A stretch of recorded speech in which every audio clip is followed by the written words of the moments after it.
What's up, guys? Welcome back to the channel. Got another video for you guys today. Something a little interesting, something I obviously wanted to talk about. That is the NBA Summer League. For those of you that don't know, NBA Summer League is kind of like NFL training camp for NBA players. It's mostly just rookies, like second-year guys, and then like free agents that kind of, when I get back into the league, teams pick them up, they play on the team, then they kind of go from there. But the NBA Summer League is going on right now, and I feel like it's kind of the only really thing happening in terms of like the sports world. I mean, NFL preseason's just getting started. Like, I think just yesterday when I'm recording this, the first few games are starting. There's WNBA, and there's obviously baseball, but the core focus of my time, I guess, has been NBA Summer League. I feel like the NBA Summer League has gotten more traction this year than probably any previous year. Because when I was like 16, 17, no one really cared about the NBA Summer League. Like the last few years, it's kind of really ramped up, I guess. And I think I might be wrong, but I think this is the first year it's been like actually nationally televised. Because like there was a game on like ESPN2 yesterday, and that's kind of like where they're running it through to just like ESPN, stuff like that.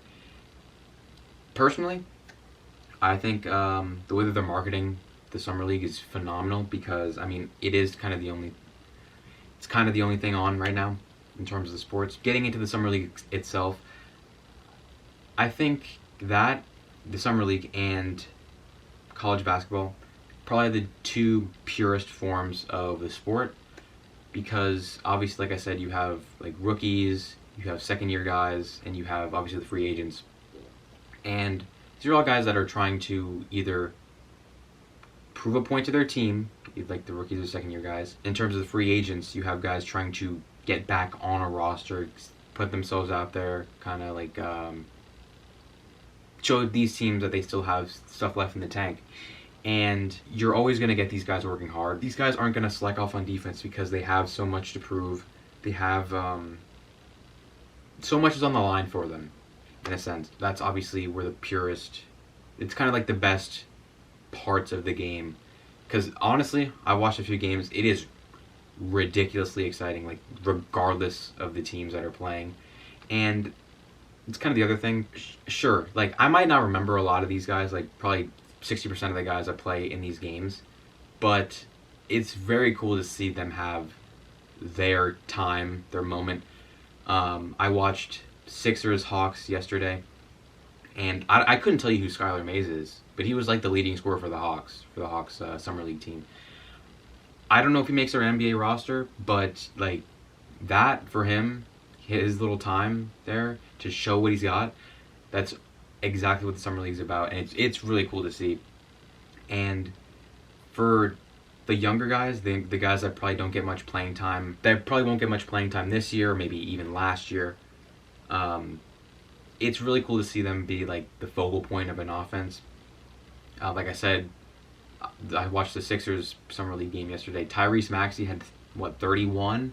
He had 31 points. I mean, I love Tyrese Maxey, first off, but it is really cool to see the offense run through him, and for him to get the opportunity he probably would not get during the regular season. Just seeing the young guys, especially the young guys, kind of just show what they have. Especially if you're not like a diehard fan and you don't know a lot of these names, it might not be as interesting to you. But as someone who obviously definitely follows the NBA, but kind of follows college a little bit, I know a lot of the names, or the majority of the D1 athlete names, at least the ones that are getting drafted, of course. It's pretty cool to see people like, using the Sixers again, Aaron Henry. I know he played for Michigan State. That's a name I vaguely remember. Seeing him on the floor, that's pretty cool to me, at least. But I don't know. I really like summer league. I don't know why. Because like I said, it's not something I would have watched a few years ago. I don't know if that's just me growing as a kind of NBA fan, or just like seeing all this stuff on Instagram or Twitter. But it's really cool to me. If you want something really pretty fun to watch, Summer League's on. I don't know how long it's running. I honestly don't know when it's gonna end. probably probably a week or two, a few weeks. It's there. It's on like every night. So if you want to watch, go ahead. But oh, I like how they're also implementing like the new rule changes with like the foul baiting and stuff like that. I think that's pretty cool. And from what I saw, it seems like it's kind of working. Nothing's really gone off, or it's kind of gone without a hitch, which I thought was pretty surprising. It'll be interesting to see, obviously, how the rules go into the NBA, because you have players like Trae Young, Steph Curry. A lot of the guards are kind of doing the foul baiting thing. Summer League is fun. I think anyone could really find enjoyment in it. Any casual sports fan, I feel, could find enjoyment in the Summer League. And I think it's a pretty fun part about the off season. Oh, before I end, Summer League results do not mirror how these players are gonna work in the NBA. I'm talking mostly rookies here. Rookies and like the second year guys obviously don't get too much playing time.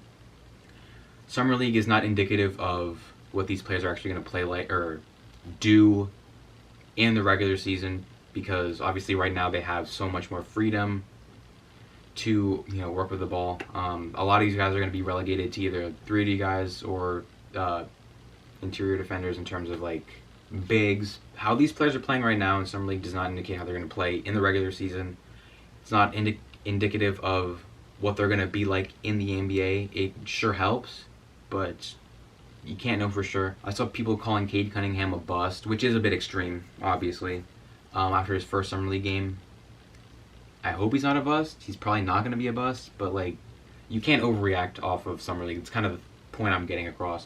That's kind of all I have for you guys today. If you like the video, obviously hit the like button. If you want to subscribe and you like the content, go ahead. I'm not going to stop you. If you want to follow me on Twitter for updates when I post, it's usually a good spot to do it. Other than that, I hope you guys enjoyed the video. Thanks.